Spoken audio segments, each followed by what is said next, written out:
Welcome, everyone. Thank you for joining us for Shanti and Place, our weekly meditation and wisdom gathering.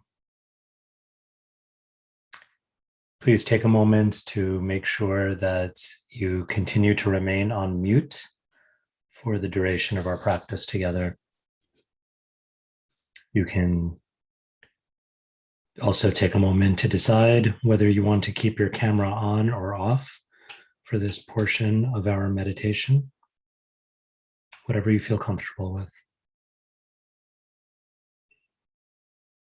An invitation here to find that comfortable seat, that comfortable sitting posture for you. Some of us are sitting in chairs, and this might mean just more firmly grounding our feet on the ground, maybe pedaling through a couple of steps to find that place of strength and stability, or whether we're sitting on the floor or in a chair, just settling a little bit more deeply into the sit bones.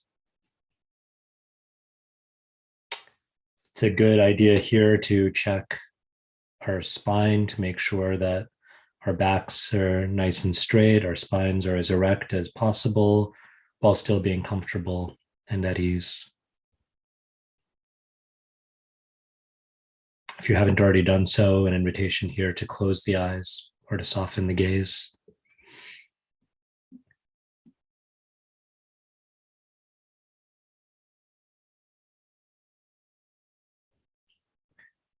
We'll begin our meditation as we generally do, with 3 deep breaths in and out, holding the breath for a few beats between the inhalation and the exhalation. We recommend breathing through the nostrils if that's accessible to you right now, or perhaps softly between the lips. We'll breathe in and hold and breathe out together. You're welcome to follow along or to find your own pace.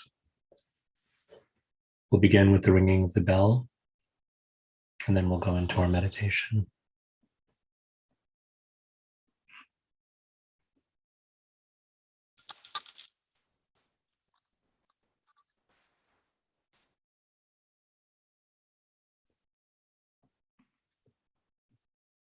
Taking a deep breath in, hold, and out.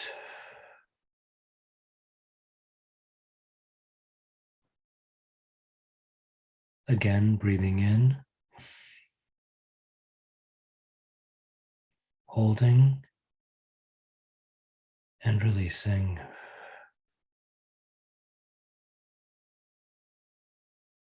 One final cycle. In,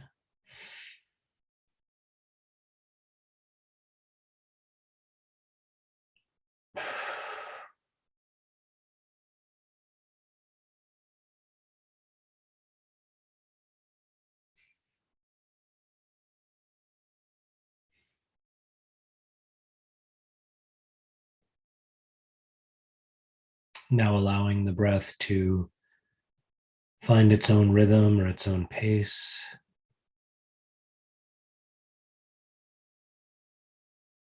We can continue to deep breathe or to breathe at a pace and a flow that feels a little bit more natural to us.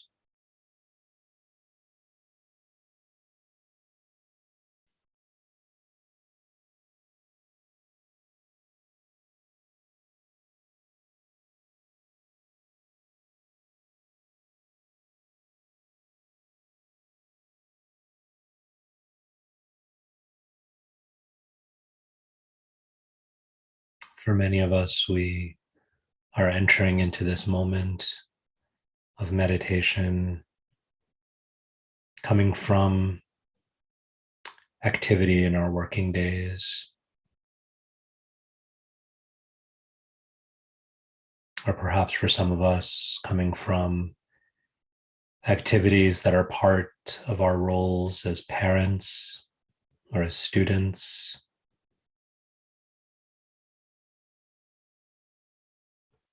We're coming from activities and roles that often demand or suggest a quick pace.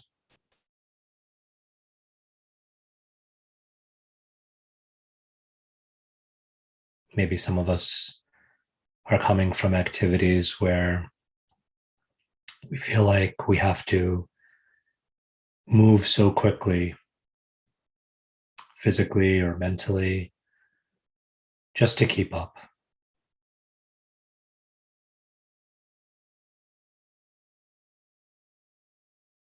We can recognize and acknowledge that. And we can also set our intention,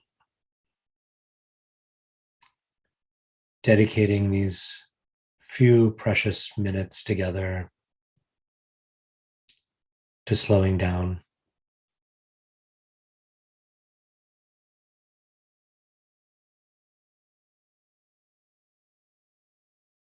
perhaps to intentionally quieting the mind.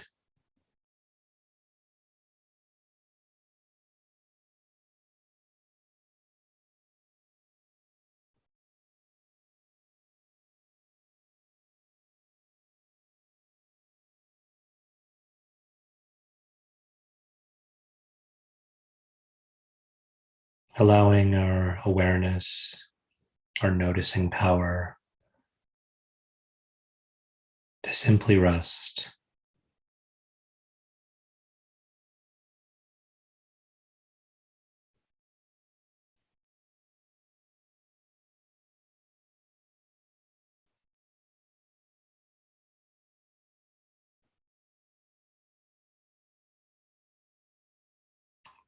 This process of breathing is such a natural, effortless resting place for our awareness.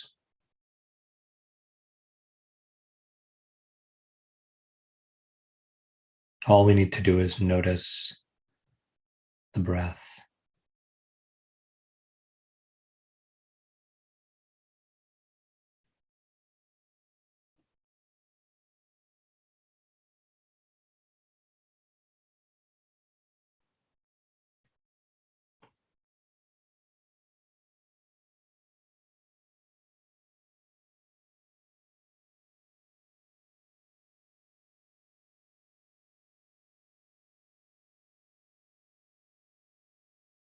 Continuing to notice the breath.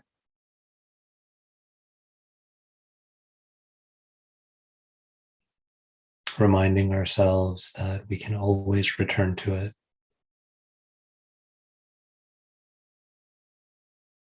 If we feel our minds wandering, our thoughts flickering,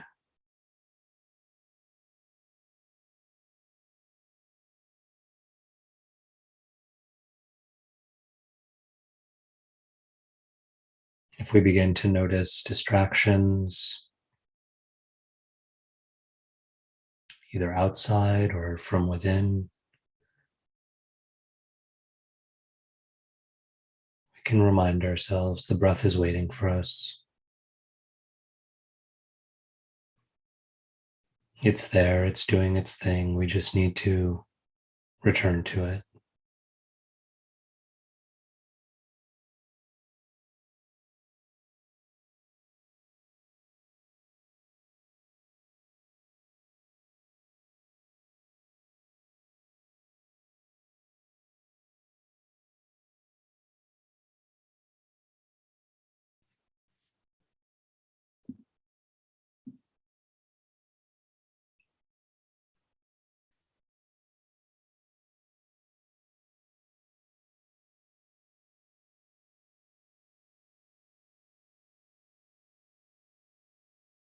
For some of us, we may have a practice of anchoring the awareness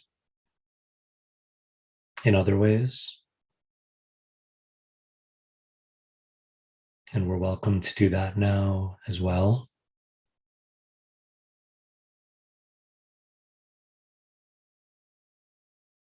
For some of us, sound, sacred sound, mantra. This is an anchoring point,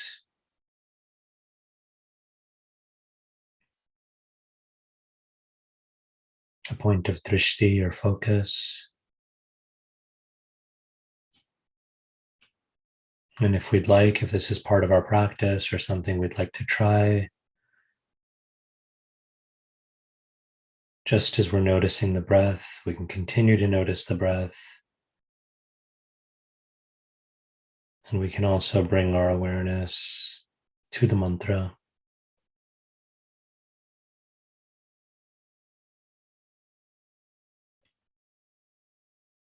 Perhaps repeating the mantra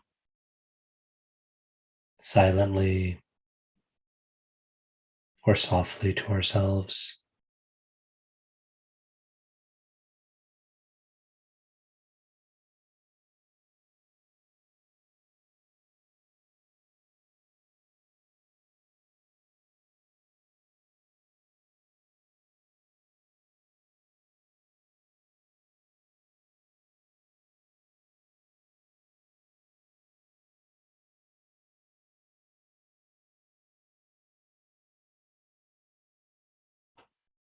Perhaps we can anchor ourselves in the sacred syllable Om, if that is a part of our practice. For some of us, perhaps it's divine names or attributes.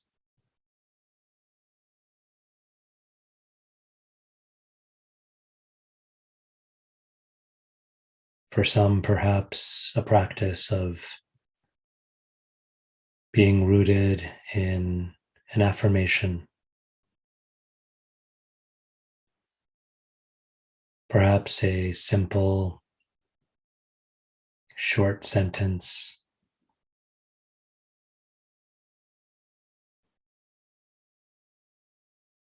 affirming ourselves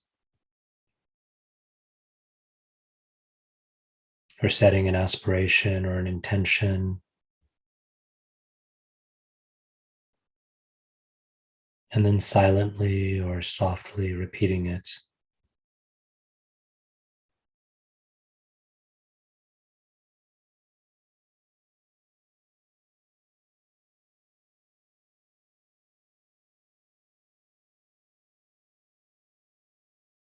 Repetition is a part of our nature.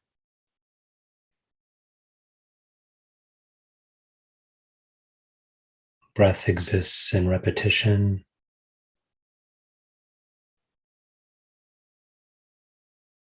And so we can take our mantras or our affirmations, and just as we breathe in and out, we can repeat these powerful sounds,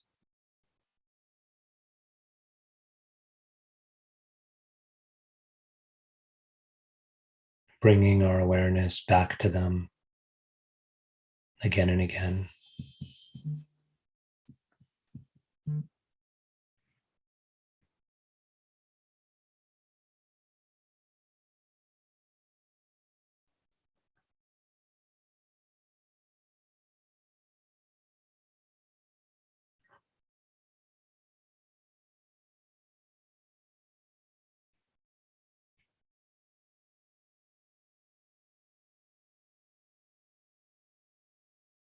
Continuing to notice, to observe,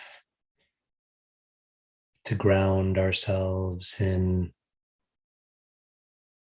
whatever our anchoring point is, the mantra, the affirmation, or simply the breath alone.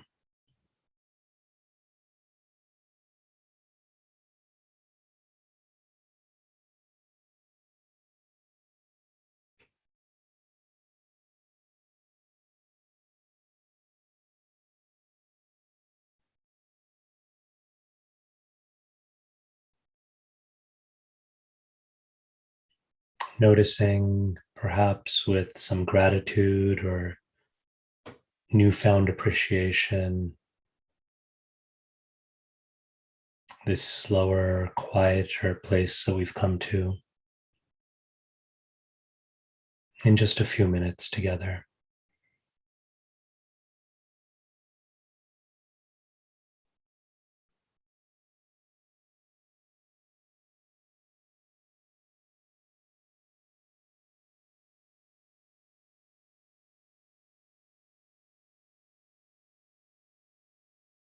We'll bring our practice to a close now with one final deep breath in. And then on the exhale, chanting or simply hearing the sound of Om. Breathing in.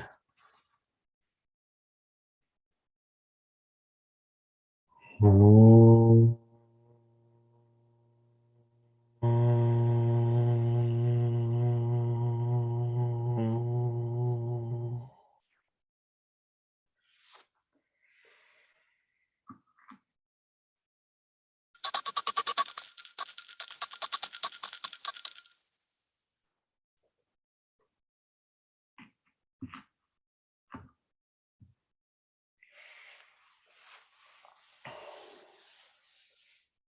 Softly and gently opening the eyes, bringing our awareness back to our external surroundings and back to our gathering together.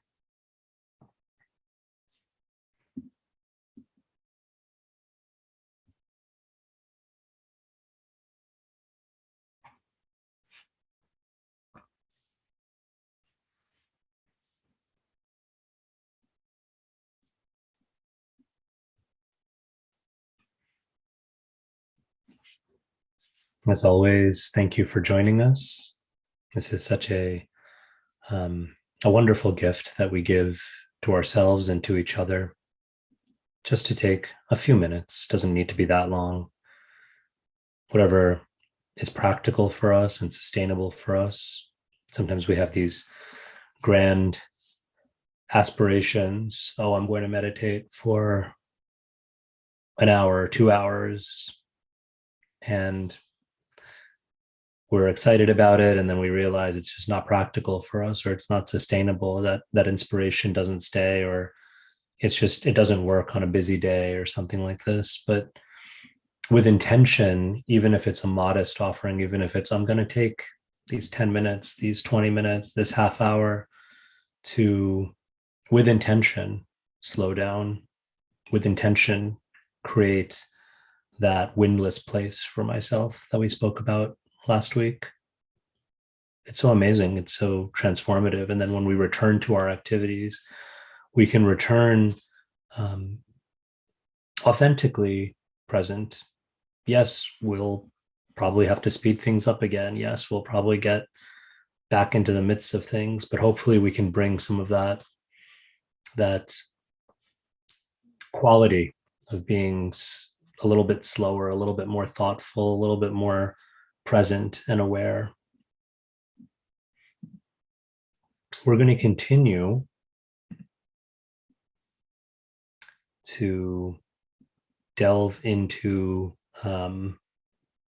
this idea of, or this metaphor of wind. So this is the third reflection on wind. I think it'll be the final one, but I'm not sure. But maybe that's 3 is enough for the wind. But there's so many lessons to learn from wind. So this will be the third reflection that we have on wind. Today's reflection reads, calming the mind, quieting the mind is like harnessing the power of the wind. It requires us to know when to hold strong and when to let go. When we think about wind, especially, I think a few days ago we had in the Princeton area and elsewhere, really, really powerful winds, right? There are all sorts of warnings about it. I experienced this in quite a vivid way, even a little bit of a scary way, because it was actually a quite a pleasant day. Otherwise, it was quite sunny, and it was almost like it seemed quite kind of innocuous, but those winds were there, and I decided to go for a motorcycle ride. And so I was on my bike on Route 1, and all of a sudden I experienced something relatively new to riding, like a motorcycle or a motor scooter. And my bike is a little small, and I noticed all of a sudden that I could feel like I was kind of feeling like rocked back and forth more than I've ever experienced before. And I almost felt like, you know, just one gust of wind away from being completely knocked down, which is quite a scary feeling, going 60, 65 miles an hour on a somewhat busy highway. So it was a humbling moment to recognize that, despite what may seem to be a situation that we think we have some control over, we think everything's going well, and all of a sudden, as we've been talking about, these gusts of wind can come. So the imagery of wind is very powerful, and one thing that it does, and the reason it can be quite humbling, is it's also a reminder of, in some ways, how little control we have. There's a beautiful pair of verses from the Gita that I'd like to share today, that reference this aspect of the wind being something that can be humbling, and can reveal to us how little control we have, despite what we may think. The first verse this is Arjuna, the protagonist of the Gita, asking his teacher and dear friend Krishna, submitting before him this doubt. He says, Chanchalam hi mana Krishna pramathi balavadridam tasyaham nigriham manye vayor eva sudushkaram. The mind, he says, is restless, turbulent, obstinate, and very strong, O Krishna, and to calm it, I think, is more difficult than controlling the wind. Now Krishna responds, Sri Bhagavan Uvacha, Asamshayam Mahabaho, Mano Durnigraham Chalam, Abhyasena tu Kontaya, Vairagyena cha Grihyate. Lord Sri Krishna said, O mighty armed Arjuna, it is undoubtedly very difficult to curb the restless mind, but it is possible by Abhyasa and by Vairagya. These are two Sanskrit words. We'll unpack them. But the idea is, Arjuna is asking how, just as the wind is so difficult, practically impossible to control, in the same way, I feel like when I sit down to meditate, or even when I'm going about my everyday responsibilities and duties, the pull of the mind, the pull of thoughts, the pull of anxiety, of expectation, of frustration, of excitement, whether we classify these emotions and these cravings and these pulls of the mind as positive or negative, they're so strong that sometimes they can just, as we've been talking about, they can just carry us away. And Arjuna says, I think it's more difficult than controlling even the wind to control or curb or quiet or slow down the mind. And Krishna says, yes, it is actually, you're right, Arjuna, it is incredibly difficult, but there is a way to do it. There's two ways, actually, or there's two things that we must do, and those are Abhyasa and Vairagya. Abhyasa, which is generally translated as practice, here I'm going to think about this in terms of, in our wind metaphor, as staying strong. When there's a gust of wind, when I'm on that motorcycle, or when we're trying to hold that umbrella and we're getting knocked around by the wind, Abhyasa is what allows us to stay strong, right? We don't just get knocked over. We don't just allow the umbrella to be pulled away. We stay strong, we stay rooted, we stay grounded. And Abhyasa, I'm likening this to Abhyasa because Abhyasa means practice. And what is practice? as we've talked about, practice is learning to realign our relationship with the mind. For so many of us, and I'll confess this is very much the situation with me, this is something I struggle with. For many of us, what we experience with the mind is that the mind pulls us and we go.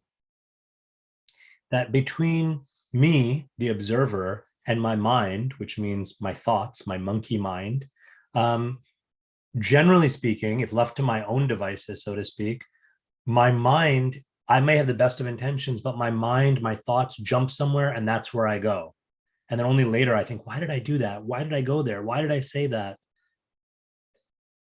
Practice, abhyasa, is relearning, is realigning, so that no, our minds, not that we beat up our minds, not that we take a, a negative or adversarial posture with the mind, but we, just as parents, have to be lovingly disciplining the child. In the same way, we learn to realign our relationship with the mind, where we guide, we lead, we discipline the mind, and not the other way around.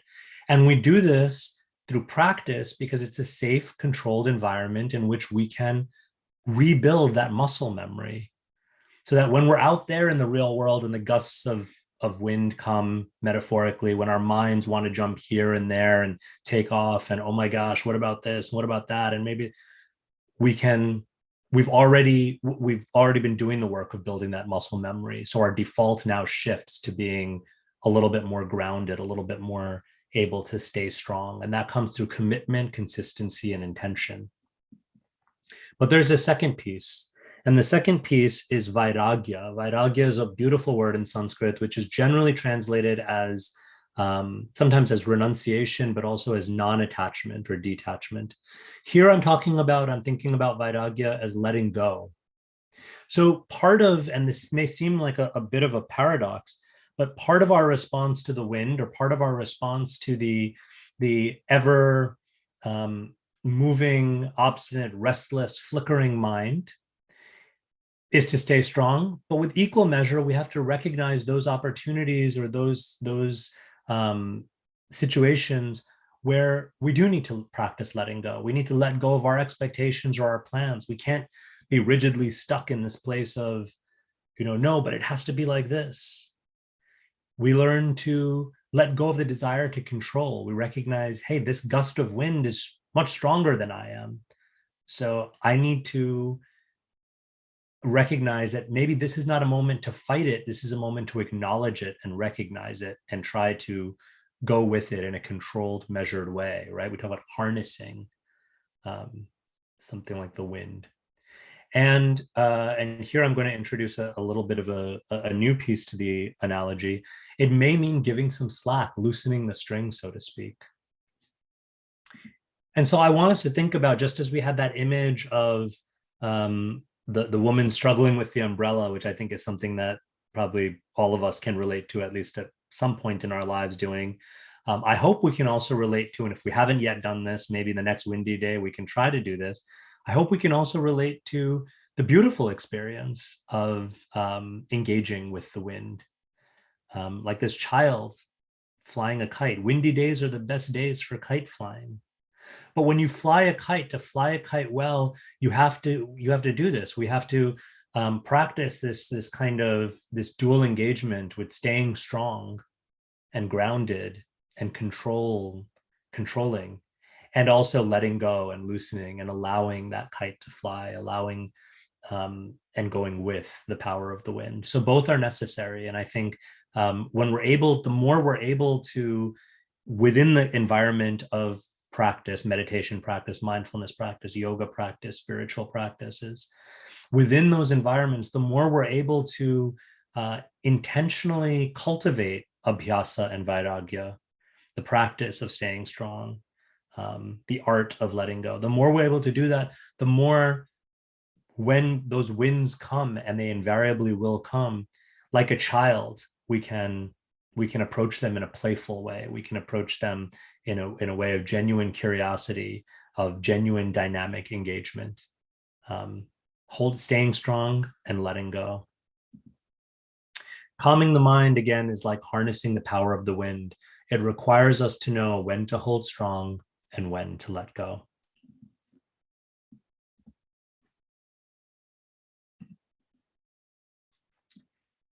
So, as always, we want to thank you. We've arrived at the end of our time together, but we're just so grateful for all the folks who have joined us on Zoom and many more who are watching on YouTube or will watch this recording later. We're just so grateful that even in these trying times, you're you're giving yourself and you're giving one another the gift of time to slow down, to calm down, to cultivate this inner peace, this Shanti in place. So thank you again. And a little bit of an announcement. So we won't be meeting for practice together next week. We're taking next week off, and then we'll reconvene the following week. And I'll send out emails reminding us of this. So for those of you who are on the mailing list, you'll get an email about this. But we hope to see you for the next session, which again won't be next week, but the week after. And wishing you the very best for the rest of your day, the rest of the week, and the weeks to come. Take good care. Namaste.